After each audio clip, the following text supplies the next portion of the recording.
La deuxième épisode de la parcours à cette Chérif Ousmane Madani Haïdara. Bienvenue sur Vulibali Kene, la page Facebook et la chaîne YouTube, la page qui vous définit au mieux le profil et les actions de Chérif Ousmane Madani Haïdara. Vie du shérif à une certaine période, tout juste c'est là qui a suivi le départ du prophète, PSL, et de ses 4 plus proches amis si, Abu Bakr, Umar, Othman et Ali, que Dieu les agrée dans son paradis. Islam a connu le plus grand bouleversement de son histoire. Qui de ces 4 grands califes est mort naturellement? Ils ont tous été trahis et assassinés par les envieux du pouvoir qui comme priaient et jeûnaient. Islam était devenu comme un adolescent perdu dans le désert. Des hommes avides du pouvoir ont tenté et continuent de tendre par tous les moyens d'éliminer les descendants du prophète, PSL, les poussant ainsi à se disperser dans la nature et même souvent à changer de nom de famille car ils étaient recherchés par les plus hautes autorités. Les descendants du prophète étaient contraints à l'exil car leur vie était en danger.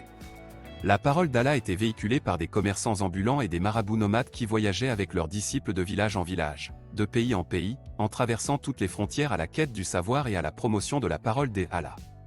Les frères Chérif Ousmane et Chérif Mahamadou quittèrent l'Irak avec leurs disciples car ils étaient harcelés par le pouvoir en place ne reconnaissant pas les descendants du prophète, PSL, et réfutant la place qui leur revenait de droit dans la religion d'Allah.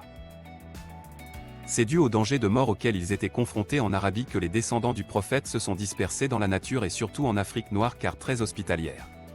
Cela n'est pas surprenant car lorsque les premiers convertis à l'islam ont été harcelés par les Arabes mécréants de la Mecque, le prophète, PSL, les envoyait en Éthiopie et cela avant l'Hégire. L'Afrique se voit être la terre d'accueil des premiers musulmans et appréciée par le prophète, PSL, car il disait à ses compagnons émigrants qu'il avait appris que le négus d'Éthiopie de l'époque était hospitalier et loyal alors qu'il était un chrétien. L'Afrique est non seulement le berceau de l'humanité, mais également une terre de paix, d'amour, d'hospitalité et de la fraternité humaine. C'est pourquoi le vrai visage et la vraie pratique de l'islam se trouvent aujourd'hui en Afrique noire. Les grands érudits et hommes de Dieu sont en Afrique noire. Les Arabes le rejettent, mais c'est un fait de Dieu comme le dit le dicton, on ne peut pas aimer quelque chose puis son contraire. C'est pour dire que les Arabes oublient que tout ce qu'ils ont aujourd'hui, richesse morale, spirituelle et pécunier, RES, c'est grâce à Mohammed ibn Abd Allah ibn Abdul Muttalib, PSL, mais ils le détestent et refusent de reconnaître ses descendants. En islam, l'ingratitude équivaut à la mécréance que Dieu nous préserve, Amen. De Irak ils sont venus au Maroc, en passant par la Mauritanie puis au Mali. Au Mali ils ont passé par Tombouctou la mystérieuse pour venir à Teninkou pour ensuite s'installer à Dia. Lors de leur séjour, ils étaient installés dans la brousse avec leurs disciples. Un jour le feu qu'ils utilisaient pour leurs êtres domestiques a provoqué un incendie et les villageois s'étaient rendus chez le chef du village pour lui faire partie de la situation. À leur arrivée, le chef de village leur a demandé leur provenance et comment l'incident s'était-il produit. Ils lui ont fait savoir qu'il était des shérifs venus de Irak avec leurs disciples et que ce qui était arrivé n'était qu'un accident. Up 21 Olé le vol 19-15 Il Zoya le chef n'a pas tout de suite cru au fait qu'ils descendent du prophète, PSL, et pour cela il leur a tendu un piège.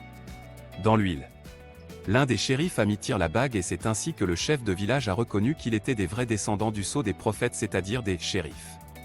Une place où s'installer. À la guide Irzeveux et à la toujours adressing n'a point de guide, le shérif Mahamadou se maria à Tatanafo une femme bozo, famille des pêcheurs. Adia Mahamadou aura un pseudonyme, le soir il appelle Mori Mama, ici veut dire Mahamadou le marabout en langue bozo et bamanan. De ce mariage du grand-père maternel, appelé Kaka, c'est-à-dire Papan et Bakari. La main dans l'huile chaude pour sort aura 2 garçons, Moussa, Iomonimi. Mori Mama ira plus tard à Madineni à petit village d'Ar région de Koulikoro, 2 régions administratives, avec ses 12 enfants. 11 décéda plus tard à Madineni laissant ses enfants qui étaient encore très jeunes entre les mains de ses disciples. Les disciples les ont amenés dans le village de Niamina pour un bout de temps puis à Gang pour enfin les remtre à la grande famille Bebatala, actuelle Traoré, de Taman en ce moment un petit village traversé par le fleuve Niger dans la 4 régions administratives du Mali où la pêche était en bête sans Kaka et Bakari ont large à Tamani. Tamani au flanc du fleuve Niger, à 70 km de Ségou la 4e région administrative du Mali dans le cercle de Baroueli si vous trouvez la commune de Tamani qui marquera l'histoire de la religion musulmane comme a fait la Mecque en 570 avec la naissée du sceau des prophètes, PSL. La commune de Tamani, la ville lumière comprenant 13 276 habitants en 2009 et comprenant 15 villages d'une superficie de 892 km. Elle est essentiellement composée de Bamanan, Peul, Minyanka, Somono, Sarakolé et Bozo. Bakari avait mal aux yeux et s'était rendu au village de Nabougou pour se faire soigner. Le y reste après le traitement et s'y maria. L'aura de ce mariage des enfants, Issa, Yahya.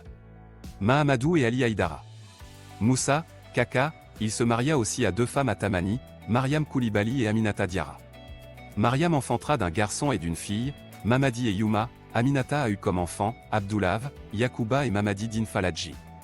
Mamadi fils de Moussa fera un tour de son 2 femmes, Awa Koulibaly avec Issi Laura, Karamoko, Assitan et Bassedou, Massitan Sangaré dit Tansouba avec laquelle Laura, Astan, Aminata, Mamadi, Moussa, Bakari et enfin Madani Haïdara.